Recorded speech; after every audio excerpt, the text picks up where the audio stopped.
minat baca di Indonesia itu kan paling rendah itu.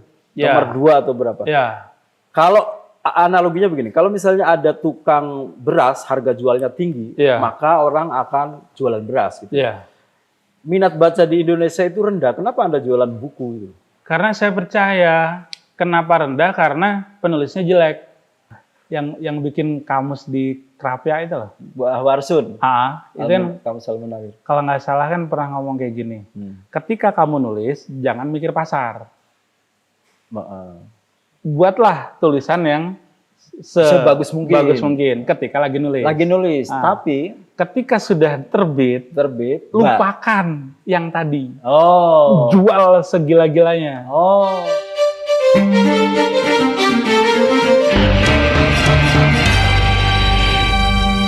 Oke, Assalamualaikum warahmatullahi wabarakatuh.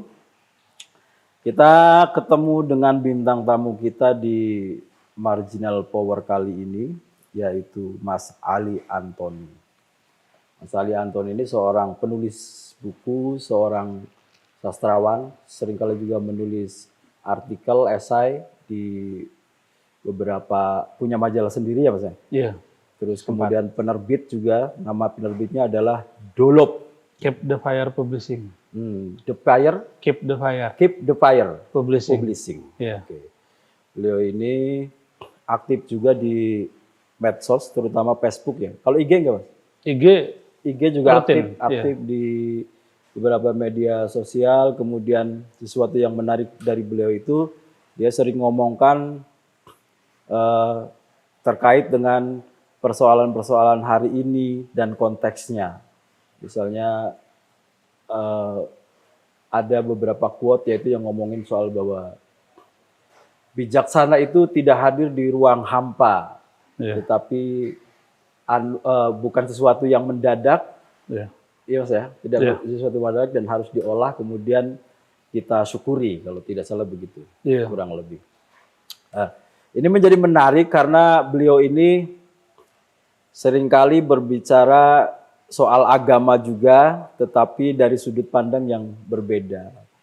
Misalnya berbicara tentang syariat, kemudian dia punya pemaknaan-pemaknaan yang lain, itu menjadi sebuah pelajaran bagi kita. Untuk kita analisa, kita dengarkan, kemudian kita pilah-pilah tuh. Apa yang dimasuk sama orang lain atau diri kita sendiri sebagai sebuah pelajaran. Sibuk apa sekarang Mas Tony? Kayak biasanya, nulis, cari duit, ngayal. Menghayal. Ya. Menghayal kemudian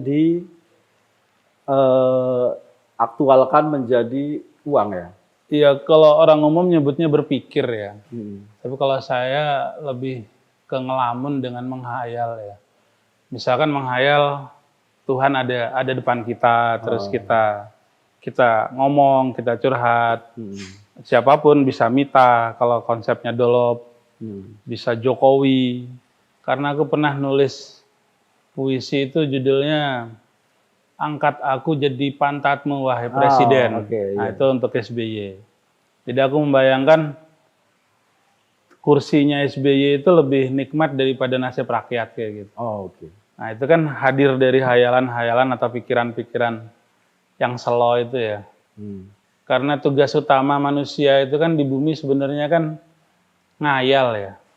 Di agamanya berpikir lah. Nah itu kan dominasi kita itu kan otak ya, pikiran. Misal terhadap apapun, istri, percintaan, pacaran, uang, pekerjaan, semua itu kan di sini dulu kan, sebelum berubah jadi kerja dan seterusnya.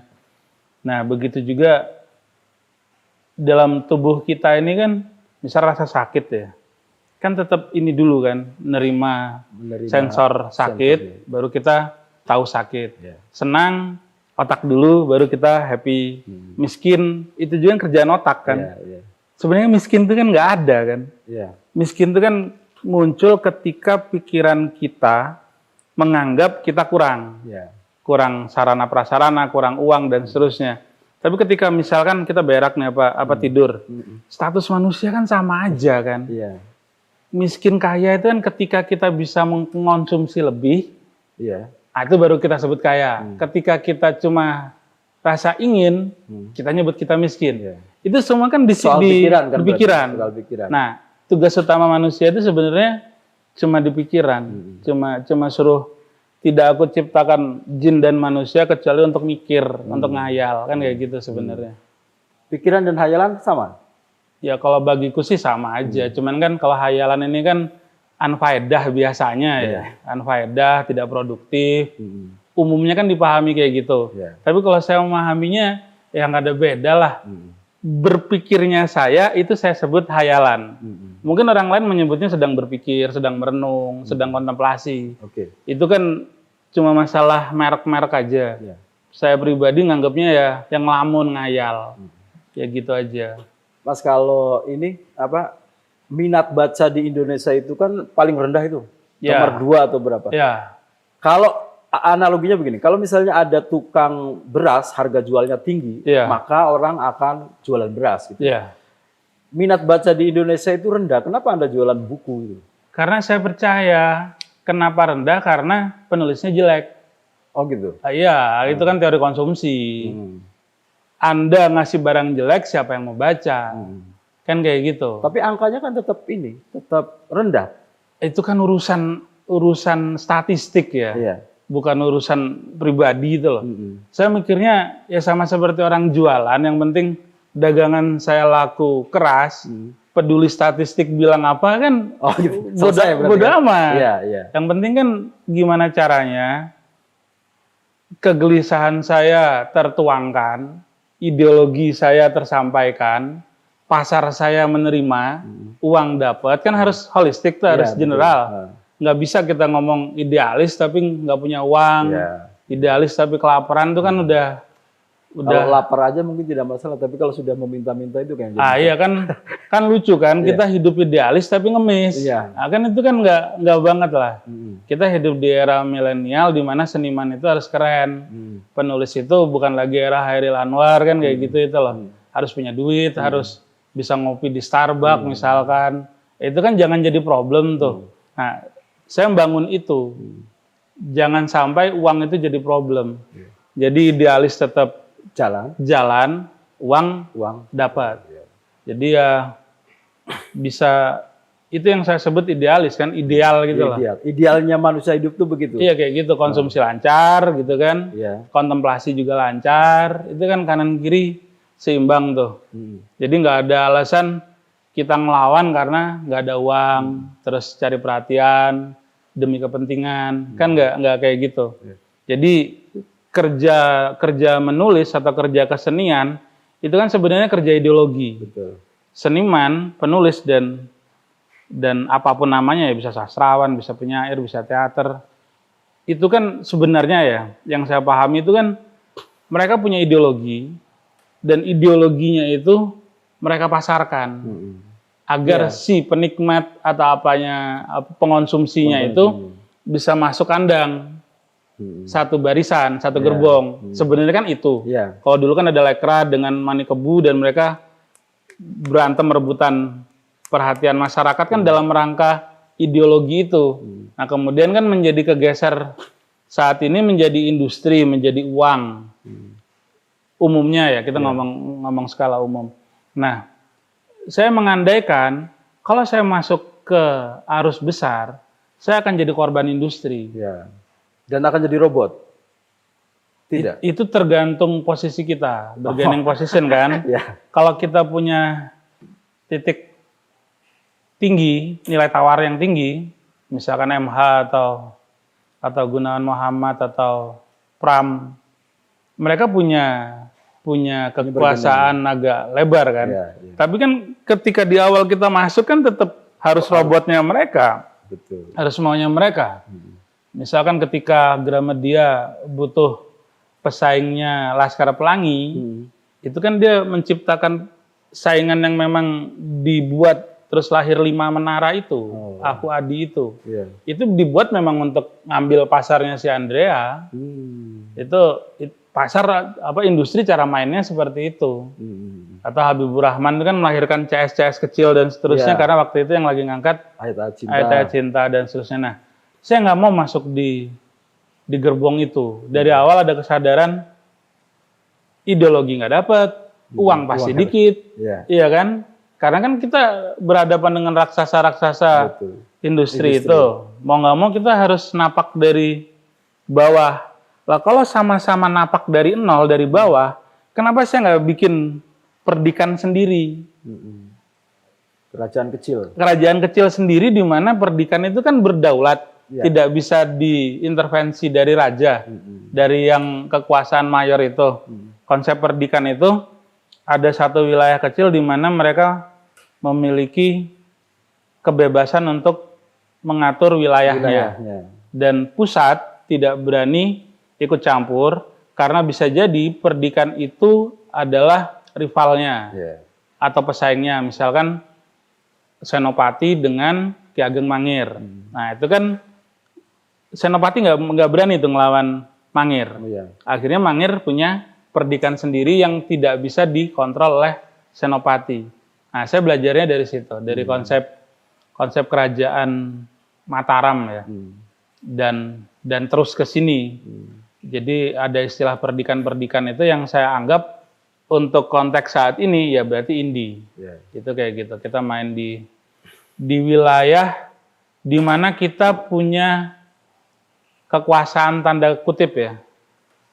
Karena bagaimanapun kan kita tetap harus berhadapan dengan pasar kan. Misalkan harga cetak berapa, harga jual berapa, tetap ada wilayah-wilayah yang sifatnya transaksional. Tapi untuk kontennya, isi-isi bukunya kita nggak dikendalikan, nggak diremot. Kalau di era medsos ini, orang-orang masih suka nggak sih dengan buku itu? Karena yang dikhawatirkan, kemudian kan orang tidak lagi membaca, tidak dengan buku. Makanya buku itu kemudian di tengah medsos ini masih menjadi sesuatu yang esensial, tidak? Buku lah, itu kan buku media, medsos juga media gitu loh. Ada perubahan nggak misalnya sebelum ada medsos dan setelah ada medsos? Kalau saya kan masuk sudah di era medsos ya, dan saya kan mempelajari bagaimana sih marketing ini berjalan gitu loh, bagaimana pasar berjalan. Ini di luar konteks ideologi dulu ya. Teori pasar itu kan seperti ini, bukan karena kebutuhan ada, terus pasar melengkapi atau menciptakan nggak kayak gitu. Rumus dulu, rumus purba, di mana kebutuhan, terus kemudian penyuplai menyediakan. Sekarang nggak gitu lagi, nggak kebalik. Pasar saat ini itu pasar yang cair, pasar yang siap mengkonsumsi apa yang tidak dia butuhkan, kayak gitu. Contoh kripto dan Bitcoin dan seterusnya. Itu kan bukan sembako. Betul. Fisiknya nggak ada. Itu aja bisa dijual dan kemudian menjadi global yang awalnya diremehkan. Masa kayak gini aja laku dan ternyata kan banyak. Jadi teori pasar tuh seperti ini. Keinginanmu bisa saya konstruk. Kayak gitu. Itu kemudian tumbuh nggak misalnya di seniman kemudian sekarang skill secara khusus itu nggak? Skill secara misalnya skill secara khusus itu masih berlaku atau tidak? Misalnya dulu seniman itu cuma teater, kemudian sekarang sudah pelukis juga, sudah main film juga. Itu nggak? Gini, kalau saya melihat itu skill tetap dibutuhkan dalam rangka memenuhi selera pasar. Contoh misalnya gini, selera pasar di sini beda dengan cara pandang industri melihat pasar ya. Kalau saya melihatnya gini, anak-anak muda, mereka itu kan sedang pencarian dalam hidup mereka. Usia-usia gitu kan labil tuh. Mereka butuh sesuatu yang rebel, sesuatu yang anti mainstream, sesuatu yang tidak membosankan. Saya penuhi. Termasuk diantaranya bosan membaca. Kan mereka bosan membaca kan? Saya bikin tulisan-tulisan pendek. Jadi 300 halaman itu terdiri dari 300 tulisan. Jadi ada 300 capture. Kamu buka halaman berapa aja, itu bebas merdeka karena per poin. Jadi kayak tulisan-tulisan pendek, kayak WA lah gitu ya. Kayak kita bikin status, tapi dalam bentuk buku. Jadi ketika mereka pas ada waktu, mereka bisa buka halaman berapapun, mereka dapat value. Nah, itu membuat mereka kayak ini selera saya nih, gitu loh. Nah, itu yang saya coba masukkan kan saya mempelajari orang sekarang kan cepet capek, cepet bosen, males hal yang mendalam dan seterusnya. Tapi karena saya ada ideologi yang ingin saya tularkan, di cara melihat menuruti pasar itu saya selip-selipkan halus-halus. Misalkan kayak spirit berproses, cara agar tidak emosian, tidak marah. Kuat-kuat gitu ya berarti. Ya bangga terhadap agamanya juga termasuk kayak gitu. Ya sebenarnya kan saya konservatif ya. Tetap harus bertuhan, harus tetap bernabi dan seterusnya. Tapi saya sampaikan dengan cara ateis. Saya sampaikan dengan cara yang anti syariat. Itu kan cuma masalah custom aja. Ujungnya kamu tetap mencintai nabimu dan menyembah Tuhanmu. Ujungnya tetap goalnya di situ. Cuman disampaikan dengan cara yang mereka nggak sadar. Kalau ini lagi diarahin tetap ke hal-hal yang klasik sebenarnya. Dengan cara yang anti mainstream itu. Seolah-olah anti agama. Iya, benar. Sebelum misalnya apa? Kalimat-kalimat apa yang anti agama itu? Misal kayak gini. Tuhan, kamu dengar nggak sih? Aku butuh apa saat ini? Masa aku harus berdoa sementara Engkau Maha mendengar, Maha tahu? Untuk apa aku ucapkan kata-kata yang Engkau lebih tahu sebelum aku akan mengucapkannya? Nah, itu kan hal-hal yang nggak lazim gitu loh. Yang Tuhan, aku tidak sembahyang, tapi aku menyebut namamu dalam tiap detikku. Nah, kayak gitu-gitulah. Untuk apa aku melakukan gerak sementara kita tidak ada jarak? Nah, kayak gitu-gitulah. Jadi lebih mungkin tasawuf ya. Saya menyebutnya sufi posmo. Ada cara-cara melipir. Ada cara-cara melipir, tetapi konteksnya ke arah substansi. Ya, sejenis itu. Pada ujungnya kan mereka ditawarkan atau diajak mengenal nilai-nilai ketuhanan nih, secara cinta ya, secara substansial kayak gitu. Masukin dulu ke kandang. Setelah di kandang kan mereka akan melakukannya sendiri, mencari sendiri kan. Masa tidak sembahyang kayak gitu kan? Ketika mereka udah di sana kan ada kebutuhan-kebutuhan mendasar yang itu sudah bukan kerjaku lagi, itu sudah ke ranah personal mereka. Yang penting aku sudah menawarkan yang kan aku coba eksperimen ya. Bagaimana orang tidak anti Tuhan, tidak berjarak dengan agama, terutama pasar-pasar yang mereka itu males untuk baca, untuk ngulik soal misalnya aturan-aturan agama. Nah, misalnya mereka baca Ihya Ulumuddin, kan males banget tuh, nggak slow banget kan, atau mereka baca Al-Hikam, baru nomor 1 aja udah bingung kan, ini Ibnu Athaillah ngomong apa kan kayak gitu itu loh. Nah aku coba masukin ke mereka ajaran-ajaran Al-Hikam dan seterusnya, tapi tidak di labeling. Mereka nggak tahu. Mungkin kayak narkotik di permen. Nah, mungkin kayak gitu. Si penikmat taunya ini cuma permen. Manis gitu. Padahal ini ideologi. Ya kayak gitu. Meracuni itu. Iya, kan dan mereka pasti adiksi kan? Mereka udah adiksi. Apa yang mereka konsumsi termasuk bacaan itu kan mempengaruhi habituasi. Nah, saya belajar tentang konstruk ya, secara psikologi dan seterusnya. Itu saya coba ke mereka. Jadi kayak akrab dulu lah gitu, enak dulu, kita ngawur-ngawuran dulu, mabok bareng kayak gitu. Nah, sambil ngeracunin dalam-dalam, tahu-tahu udah jadi orang benar. Metodenya kayak gitu. Ada ini target-target tertentu nggak misalnya? Segmentasinya biasanya kalau dibaca pembaca yang seperti itu yang bagaimana? Ya rata-rata tetap usia muda. Usia muda. Ya orang tua udah merasa dia sudah sempurna kan.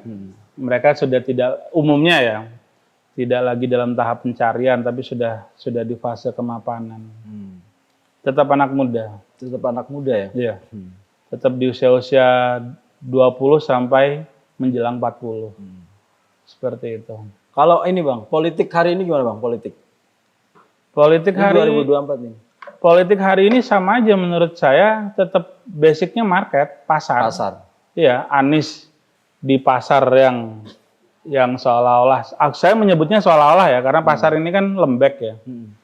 Seolah-olah teredukasi, terus seolah-olah Islam yang rapi. Itu kan semacam stigma yang dibuat oleh kelompok Anies. Nah, terus Ganjar tetap main di wilayah proletar, wong cilik, karena tetap meneruskan ideologi, tanda kutip, karena sebenarnya PDIP tidak punya ideologi. Ideologinya PDIP itu ya tetap kekuasaan, tetap oligarki, tetap di situ.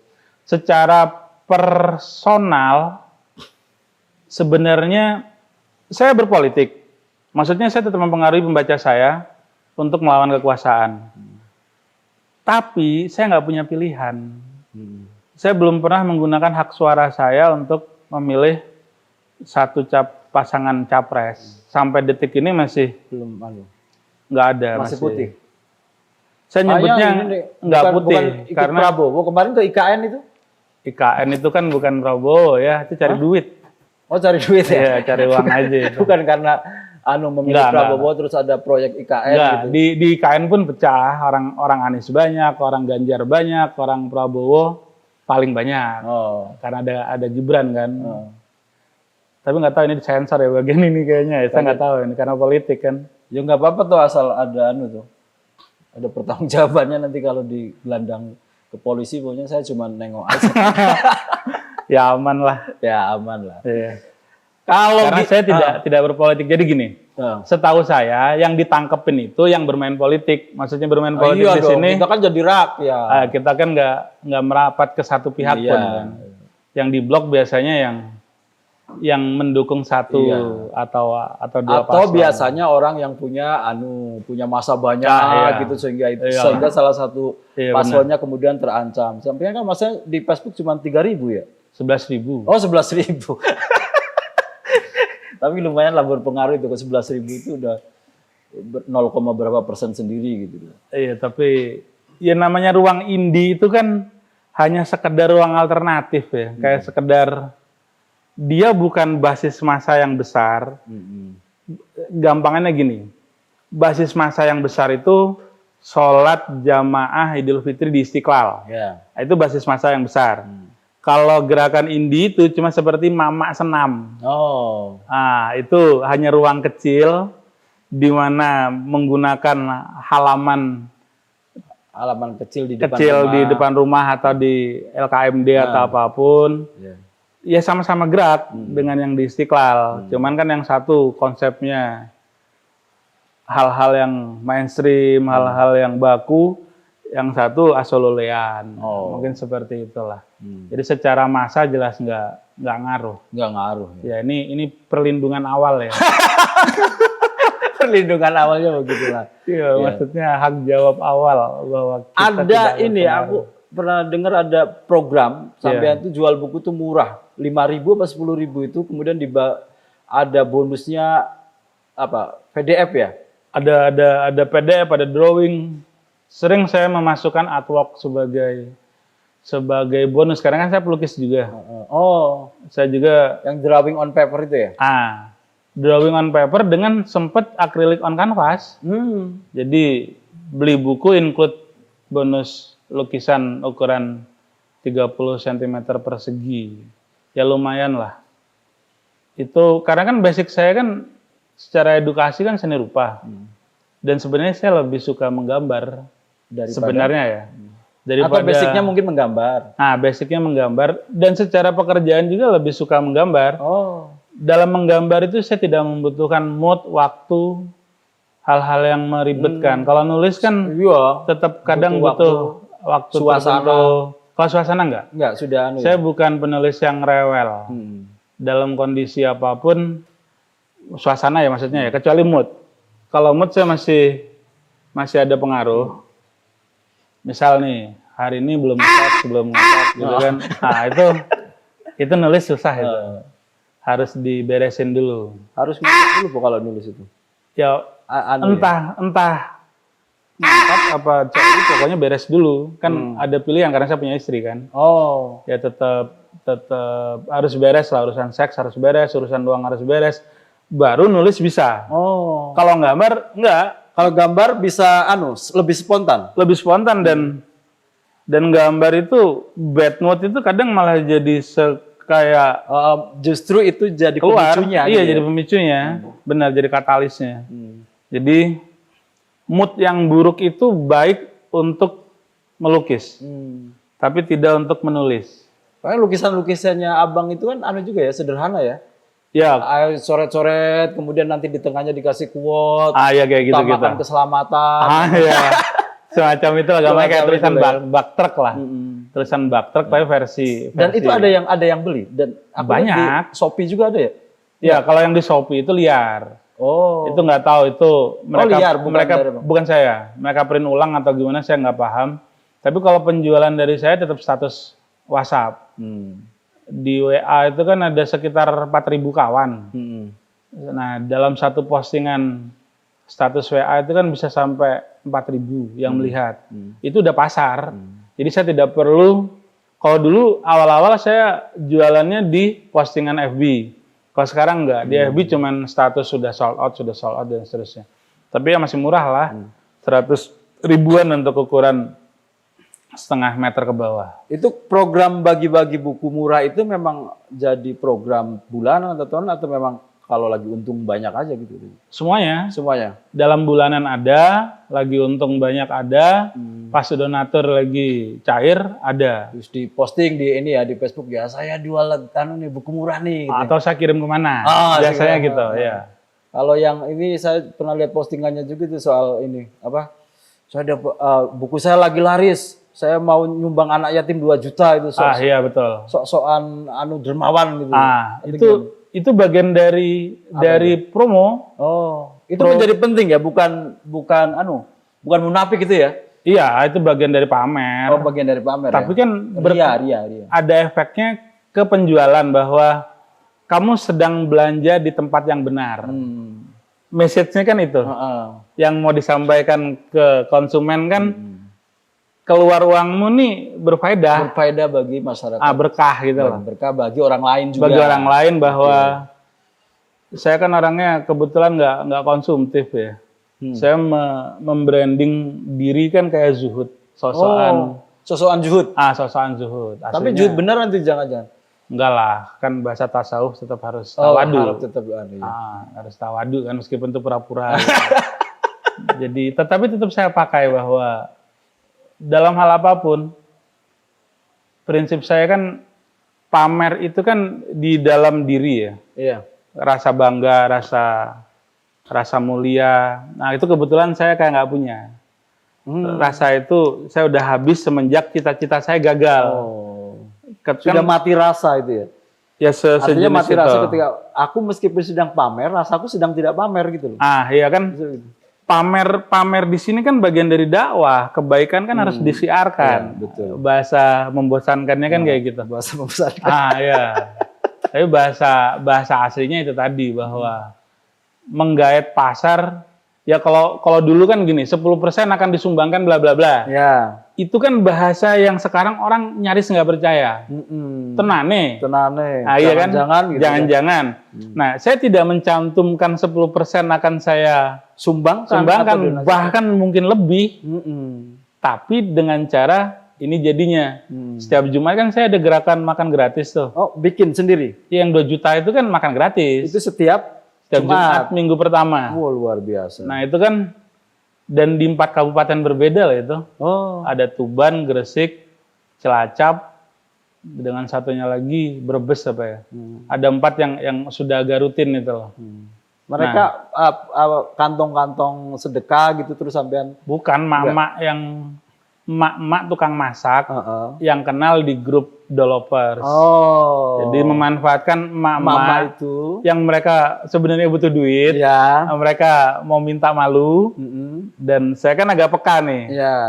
Si ini lagi butuh duit, oke kita kita bantu dengan cara dikasih modal. Kasih modal. Ya, kemudian menyebarkannya. Iya betul. Dia kan ada keuntungan kan yang dia dapat dari 500.000 itu.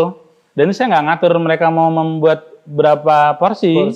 Mau 30, mau 50, idealnya 50. Per porsinya 50. Apa per 10.000. Tapi ketika mereka mau bikin 30 porsi, oke, saya nggak ikut campur. Yang penting ini duit dipakai untuk makan bareng. Dan umumnya ya kayak kuli, kayak tukang becak. Gratis mereka ya? Gratis. Di hari itu. Itu untuk makanan.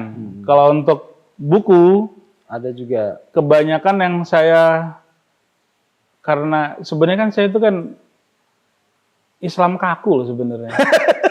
Karena saya nyuplainya ke pondok-pondok. Iya. Kenapa Islam kaku?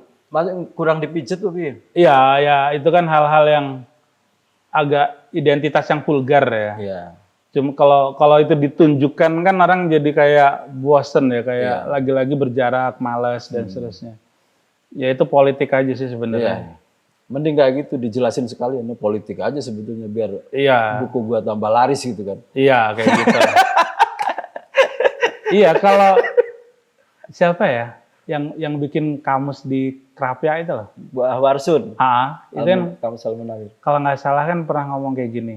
Ketika kamu nulis, jangan mikir pasar. Buatlah tulisan yang sebagus mungkin ketika lagi nulis. Tapi ketika sudah terbit, lupakan yang tadi. Jual segila-gilanya. Harus tetap laku gitu loh. Karena nggak berpengaruh nggak, misalnya ketika kita nulis itu aku tidak atau ketika sedang berkarya memikirkan uang justru akan menjadi persoalan atau berpengaruh terhadap karyanya. Nggak, aku mikirnya gini. Aku nyiapin cewek yang seksi ke pasar nih. Boleh. Seksi, cantik, terus pokoknya bikin sange gitu ya. Orang ngelihat nih cowok-cowok nih misalkan. Bangsat seksi kan. Nah udah kayak gitu gampangannya. Jadi ideku seksi, bukuku seksi, pasti kamu baca, pasti kamu beli. Itu secara pasar kayak gitu. Kalau ngomong secara tasawuf, ngomongnya Rob ini persembahanku. Ini cintaku. Ini ibadahku. Kalau ngomong cara agamanya ya. Jadi ketika aku nulis itu sebenarnya itu ibadah personal seorang penulis kepada Tuhannya. Ketika proses karena tulisanku punya value semua. Ngajak orang berbuat baik. Sebenarnya itu dakwah. Betul. Sebenarnya loh kalau kita ngomong esensinya ya. Dakwah versi Ali Antoni. Nah kayak gitulah. Karena kita mau nggak mau harus pakai cara pasar. Kita nggak mungkin ngajak ke orang yang biasa mabok di perempatan jadi ustadz gini. Basicku juga bukan ustadz masalahnya. Basicku sama dengan mereka, cuman aku udah gerak duluan. Nah, ketika aku udah pindah kamar ke jalan yang aku anggap benar, karena belum tentu benar kan ya. Berarti Tuhan sudah menghadang di tengah jalan tobatmu itu ya. Nah, kayak gitu gampangannya. Iya benar. Jadi ini kita bisa ngomong secara pasar bisa, secara tasawuf bisa, secara politik bisa, ekonomi bisa. Sebenarnya itu kan ada sisi-sisi yang meliputi itu semua. Tinggal kita mau nguliti yang mana nih, kan kayak gitu itulah. Jadi kayak orang jualan makanan, tapi yang sehat. Nah, tapi dia bikin makanan yang enak. Tapi di sana nggak ditulisin makanan vegetarian, makanan anti micin. Nggak perlu ditulis semua yang itu. Bahaya-bahaya nggak usah ditulis. Iya, di situ nggak ditulis, cuman yang makan enak banget itu loh. Cuman dia nggak sadar itu makanan baik gitu loh. Nah, ketika dia terbiasa makanan beli di situ, tubuh dia nggak sakit dan seterusnya. Terus jiwa atau mentalnya juga, kalau bagian mental nih. Makanan mental ya, makanan mental dan makanan roh. Gimana caranya pembacaku itu secara hidupnya dia punya spirit. Kan aku ngopenin orang-orang yang putus asa itu loh. Itu target pasar terbesarku itu. Gimana? Ngopenin orang-orang putus asa. Iya, makanya aku pakai keep the fire, jaga apimu. Kan slogan utamaku itu. Jangan padam apimu, tapi nggak usah semangat juga. Jadi yang api sedang. Api sedang. Api sedang. Jadi tetap menyala ya. Iya, tetap menyala walau kecil. Walaupun kecil. Karena sekecil apapun selama api itu tidak mati, babi kita tidak mati. Nah, kan kayak gitu. Nah, ini dong babi ngepet berarti. Ya, berangkatnya dari situ. Ya? Berangkatnya dari situ bahwa sekecil apapun nyala, api itu babi kita aman. Nah, babi di sini kan silahkan ditafsirkan kayak gitu. Intinya hidup kita masih nyala lah. Kalau masih nyala, otomatis masih bergerak gitu ya. Masih ada harapan. Masih ada harapan. Ya, kayak gitu. Masih ada cahaya. Gitu. Ya, jadi aku membuat banyak orang yang merasa berdosa, misalkan pernah zina, atau ngelawan mak bapaknya ada mati, dagangnya sepi, ya itu yang jadi yang aku temenin. Tulisanku masuk di wilayah-wilayah itu kebanyakan menyentuh rasa-rasa. Secara pasarnya pasti dia beli, karena itu obat buat dia. Minimal itu kan jadi kayak painkillernya dia. Betul. Minimal. Target terendah jadi painkillernya, target ideal ya dia sehat, dia kemudian bisa aktivitas. Karena aku beberapa kali, sebenarnya banyak ya, cuman kan aku harus merendah beberapa kali ya. Itu orang-orang yang kirim WA pribadi, matur nuwun Mbah, mereka kan manggil aku kebanyakan Mbah gitu loh. Matur nuwun Mbah. Karena mungkin dukun gitu ya, disamakan dengan dukun. Praktek berdukunan juga aku pakai, perdukunan Islam. Misalkan gini, Mas, warungku sepi. Aku kudu piye, Mbah, sorry. Yang manggil aku Mas sangat jarang. Kebanyakan Mbah. Mbah, warungku sepi, kepiye? Ngene carane, kan dia jualan pakai gerobak tuh. Ketika kamu buka gerobak, sambil baca sholawat 41 kali. Ya itu sekarang-karang. Kadang bisa 6. Kalau orangnya malas, aku bilang 6 aja. Kalau orangnya kayaknya agak senang ibadah, kan kelihatan dari profil-profilnya ya. Aku suruh yang banyak. Itu pembacaan itu lewat media aja. Iya, baca sepintas. Sepintas. Kadang dari profilnya aja kita udah bisa ngelihat karakter ibadah dia kan. Dan manusia itu kan butuh sesuatu ritual. Ritual itu bisa ke agama, bisa seks, bisa kenegaraan atau apapun. Nah, ketika dia buka lapak baca sholawat 41 kali, terus nanti tutupnya baca 27 kali, itu membuat afirmasi sugesti ke dia bahwa oke, ini mantra yang baik, ini hal yang dari Mbah Ali yang saya anggap guru dan seterusnya. Itu menjadi semacam pemicu semangat. Iya, energi kan. Minimal dia punya energi. Kalau kelakuan kiai-kiai kan ya kayak gitu juga. Emang jaminan kiai itu ngasih bacaan berapa-berapa, itu permainan mereka aja. Baca ayat ini 1000, baca ayat ini 200. Iseng berarti. Iya, itu kan kecerdasan mereka dalam memberikan energi ke santrinya atau jamaahnya. Kalau saya pribadi nggak percaya itu dari Tuhan. Maksudnya secara langsung loh. Bisikin Mbah Ahmad misalnya, Mat kandani neng jamaahmu santrimu sing jalu iki, kon moco iki kan nggak mungkin ada, kan Jibril nggak mungkin akan bercuap-cuap langsung gitu loh. Ya empiris dari dianya sendiri kan. Iya, itu kan bagian dari eksperimen dia, kepercayaan dia dan seterusnya yang saya anggap itu bisa kita kembangkan. Yang penting orang itu dipercaya. Misalkan itu dari Mbah Hamid ya. Kalau Mbah Hamid ngomong moco niki selikur atau Mbah Mun ngomong Fatihah setiap malam Kemis moco iki, karena Mbah Mun dan Mbah Hamidnya melakukan. Yang ngomong bukan melakukan. Yang ngomong malah. Yang mengasih jasa. Otomatis kan menjadi sesuatu kepercayaan dan sugesti ke kita yang sangat besar kan. Terus dari situ kita connect ke Tuhan. Itu pasti Allah berkahi, pasti Allah ngijabahi, pasti Allah memakbulkan dan seterusnya. Kemudian lahir energi dan seterusnya. Ya saya anggap seperti itu pola kerjanya. Oke. Terima kasih Bang Ali, Mbah Ali ya. Bebas bisa Bang Ali Antoni. Kalau secara suku Bang. Iya karena secara sosmed Mbah. Anak udah berapa? Dua. Anak 2 dan gak sekolah semua. Kenapa gak sekolah? Ya kan saya biasa di tepi biar jurang. Indie gitu ya? Enggak. Biar mereka tidak terpaksa karena mereka nggak mau sekolah. Oh. Anak saya dua-duanya nggak suka sekolah. Bukan didoktrin, pokoknya jangan sekolah. Enggak. Saya nggak mendoktrin apapun kecuali satu. Apa? Dekat sama Tuhan.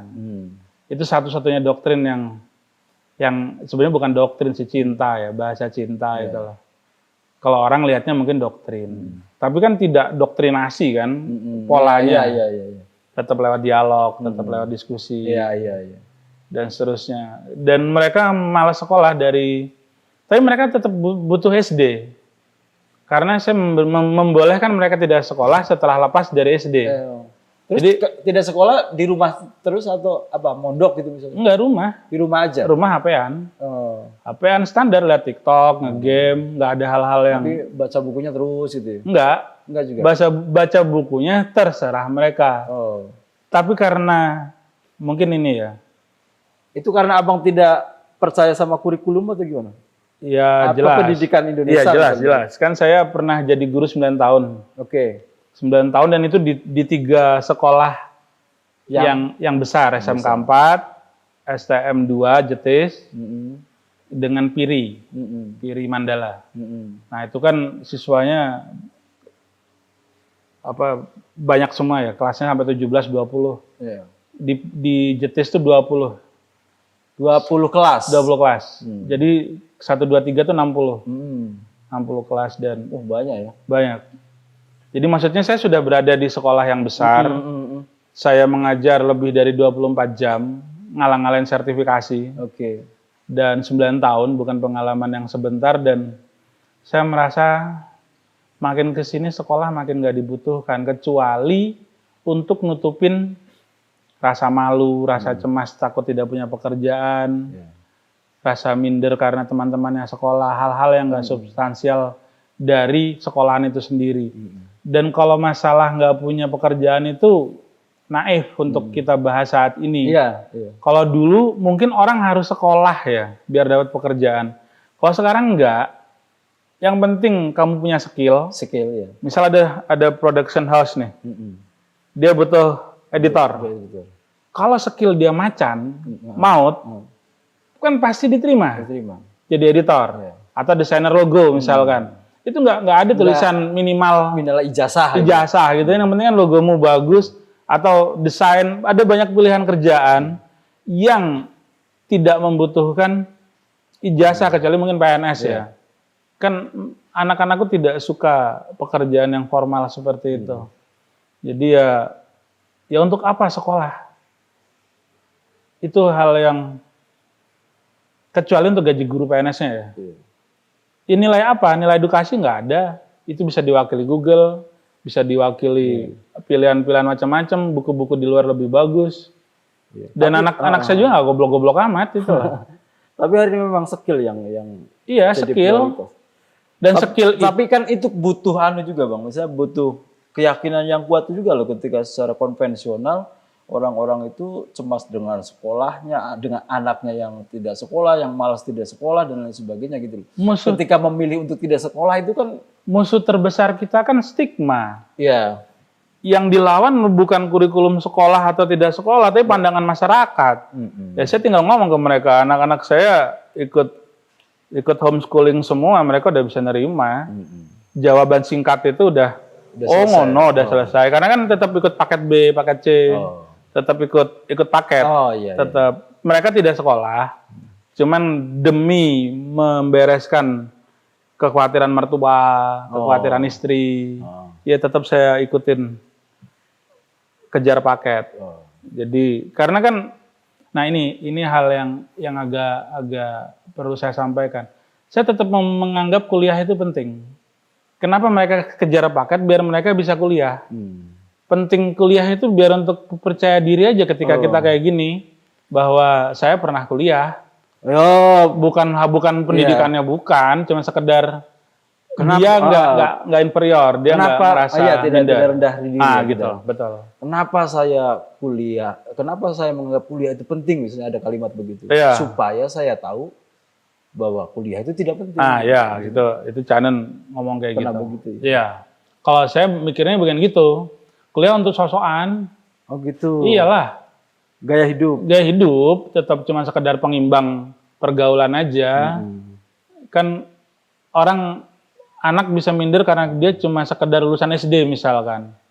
Nah, ketika teman-temannya cuma banyak lulusan SMA, anakku kuliah, minimal dia nggak minder kan sama yang pernah sekolah. Kamu bisa sekolah tapi kamu nggak bisa kuliah. Nah, bisa kuliah itu bukan capaian pendidikan, itu capaian ekonomi sampai saat ini. Jadi seseorang bisa kuliah itu bukan edukasinya terpenuhi, tapi konsumsinya terpenuhi. Kuliah itu bagian dari belanja masyarakat kita saat ini. Itu kayak gitu. Tapi kalau konsep manusia pada dasarnya suka bergerombol, bersekawan kayak gitu, itu jadi nggak? Jadi persoalan nggak ketika anak Bang Ali tidak mengikuti itu gitu? Ruang komunikasi, giroh dan lain sebagainya gitu. Anak saya pertama memilih berbaur di klub motor sama klub wibu. Tetap ada koloninya. Ada ruang-ruang koloni. Iya, tetap kebutuhan berkelompok, bersosial itu tetap kebutuhan dasar. Dan itu dipenuhi lewat pilihan yang dia suka, termasuk kalau di kampung yang ngegame bareng atau burjo bareng, ronda bareng. Ya kayak gitu. Tetap bagian itu tetap saya anggap penting. Karena itu bagian dari kebutuhan dasar kita ya, berkoloni dan berkelompok itu. Oke, Bang Ali Antoni, terima kasih sudah hadir di sini. Semoga perbincangan ini menjadi bermanfaat, kemudian terbuka pikiran kita semua. Kita ambil yang baik dan kita buang yang kurang baik kalau ada. Gitu. Jadi Bang, closing statement Bang untuk masyarakat arus bawah, sosial dan lain sebagainya. Ya, saya cuman pengen ngomong kayak gini. Sosial budaya maksudnya. Tuhan itu kan nyiptain kita sendirian ya. Pas keluar itu loh, kecuali anak kembar ya. Kecuali anak kembar. Kita ngomongin yang umum ya. Anak kembar pun keluarnya kan satu-satu ya. Betul. Keluarnya satu-satu. Nah, karena kita terlahir sendiri, sejatinya dalam hidup itu cuma ada dua. Kita dengan yang bikin kita. Cuma ada dua itu aja sebenarnya. Kita dan yang bikin kita. Nah, untuk hidup, ya cuma sekedar nurutin maunya dia, dan demi kembali ke dia. Nah, itu yang kemudian membuat jangan putus asa ketika kamu gagal dalam hal apapun. Selama kamu tidak bermasalah dengan yang bikin kamu, hidup kamu aman. Tepuk tangan semuanya, mantap, keren. Terima kasih Bang, assalamualaikum. Waalaikumsalam.